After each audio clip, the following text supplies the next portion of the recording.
त्या ठिकाणी आपल्याला क्वेश्चन नंबर 31 सॉल्व करायचा. A galvanometer has resistance capital G ohm and Ig is current flowing through it which produce full scale deflection. Okay, तर galvanometer दिलेला आहे, त्याचा रेजिस्टन्स कॅपिटल G दिलेला आहे आणि त्या गॅलोनोमीटरमधून जो करंट पास होतो तो किती आहे Ig इतका करंट जर पास केला तर गॅलोनोमीटर फुल स्केल डिफ्लेक्शन दाखवत आहे. S1 is the value of shunt which convert it into an ammeter of range 0 to 3I. तर S1 हा शंट रेजिस्टन्स आहे जो ॲमीटर मध्ये कन्वर्ट करतोय आणि त्याची जी रेंज आहे ती 0 to 3I इतकी दिलेली. Okay, and S2 is the shunt value which convert it into ammeter of range 0 to 4I. Okay, तर S2 हा दुसरा शंट दिलेला आहे, तो जर कनेक्ट केला तर त्या ॲमीटरची जी रेंज आहे ती किती होणार 0 to 4I इतकी. The ratio of S2 divided by S1 is, तर आपल्याला रेशो फाईंड करायचा S2 S1. तर हा क्वेश्चन 2021ला आलेला होता. याच्या 4 ऑप्शनपैकी पहिले जो ऑप्शन आहे ए तर आहे 4 डिवायडेड बाय 3, बी ऑप्शन आहे 3I minus IG total divided by 4I minus IG, C option आहे 3 डिवायडेड बाय 4 आणि डी ऑप्शन आहे 4I minus IG divided by 3I minus IG. तर या 4 ऑप्शनपैकी या क्वेश्चनचा करेक्ट आन्सर काय असणार आहे. चला तर आपण याला सॉल्व करूया आणि मग डिसाईड करूया.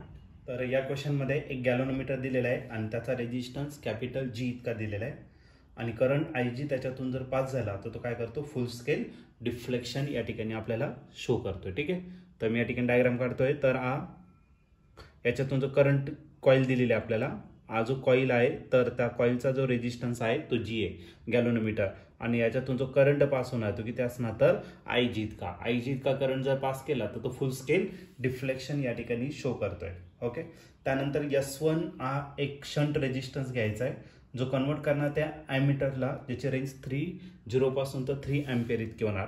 मग या ठिकाणी आपला जो करंट आहे I तो किती असणार आहे तर तो I1 कन्सिडर करू, तो किती असणार तर 0 पासून 3I इतका असेल. ओके, आणि जो शंट रेजिस्टन्स आहे तर तो शंट रेजिस्टन्स किती घ्यायला लावला तर S1 इतका शंट रेजिस्टन्स आपल्याला घ्यायचा आहे. ओके, मग आता करंट किती चालला IG इतका, म्हणजे रिमेनिंग करंट असणार तो किती असेल I1 मायनस IG इतका. I इथे जर आला तर पुन्हा या दोघांची ॲडिशन झालं IG आणि मायनस IG कॅन्सल, मग I1 जो करंट आहे तो त्याच्यातून का नंतर पास होणार. ओके, असं दिलेलं आहे. ही पहिली कंडिशन दिलेली आहे. आता हे दोन्ही जर कॉम्बिनेशन बघितलं, हे दोन्ही कसे तर पॅरलल आणि पॅरललमध्ये काय असतं पोटेन्शियल सेम आणि पोटेन्शियलचा फॉर्म्युला IR.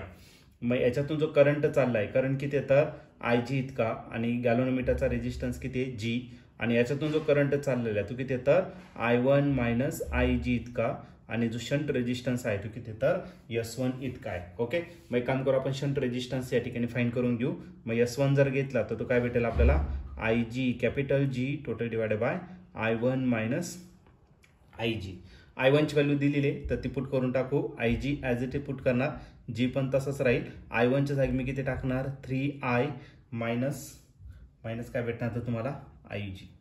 ओके, तर G ची वगैरे काही व्हॅल्यू दिलेली नाही. मग एक काम करा, याला इक्वेशन काय करा 1 कन्सिडर करा. ठीक आहे, आता पुढे काय दिलेलं आहे, जर तुम्ही शंट रेजिस्टन्स S2 जर कनेक्ट केला तर त्याच्यातला जो करंट ॲमीटरची जी रेंज असणार ती 0 to 4 अँपिअर इतकी असेल.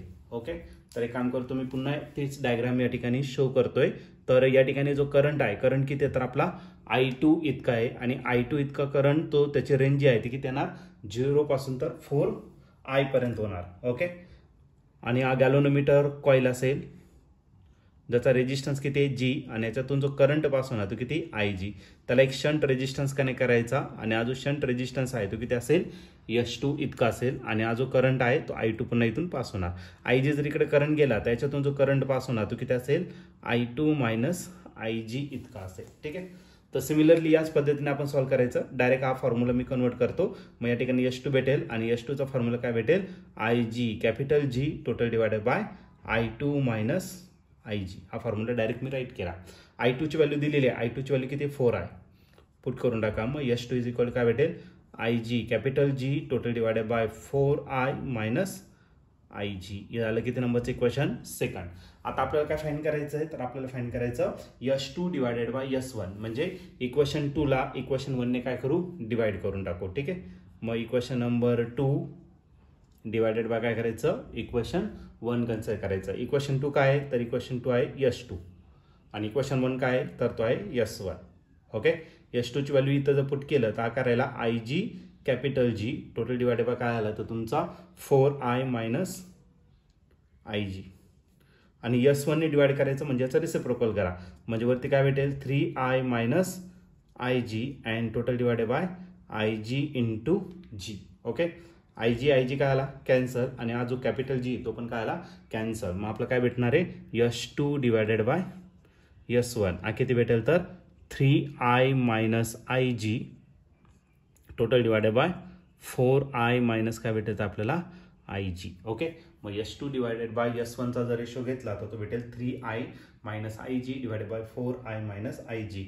आणि या ठिकाणी ऑप्शन जर चेक केलं तर ऑप्शन नंबर बी जो आहे तो या ठिकाणी आपला करेक्टली मॅच झालेला आहे. मग या क्वेश्चनचं जे आन्सर असणार ते ऑप्शन बी. आणि ऑप्शन बी म्हणजेच काय? S2 divided by S1 is 3i minus I G divided by 4i minus I G.